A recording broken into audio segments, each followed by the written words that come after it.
Celebrity svetového formátu prijali pozvanie stretnúť sa na jednom mieste. My vám prezradíme, kde. Vítajte pri sledovaní Top Star. Čakajú vás pikantné, nahé fotky z nuda pláže. Ktorá slovenská známa osobnosť chodila pravidelne na tieto miesta, vám hneď prezradíme. Už sme videli speváčku Sisu Sklovskú v rôznych kostýmoch a maskách, ale ako kráľovnú Nefertiti ešte nie. Vieme, čo je za jej premenou. Najviac hviezd svetového showbiznisu na 1 meter štvorcový by ste pred pár hodinami objavili v americkom New Yorku. Všetky tam totiž dorazili na pozvanie magazínu Time. Spevák Tomáš Bezdeda má doma 2 synov a toto nám povedal o ďalšom dieťati. Budú opäť kočíkovať? Splnila som si svoj veľký sen, kúpila som si koňa. Takto prekvapila spevačka Mária Čírová. Ešte viac všetkých šokovalo jeho meno.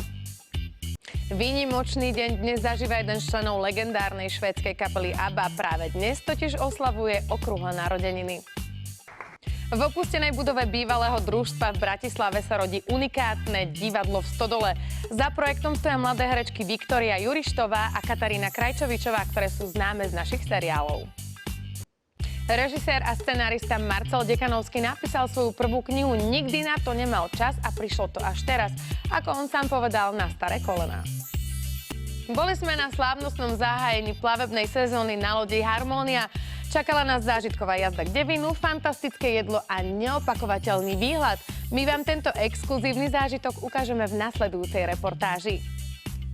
Toto bola posledná reportáž v dnešnom Top Star. Užite si víkend a my sa na vás tešíme opäť v pondelok. Dovidenia.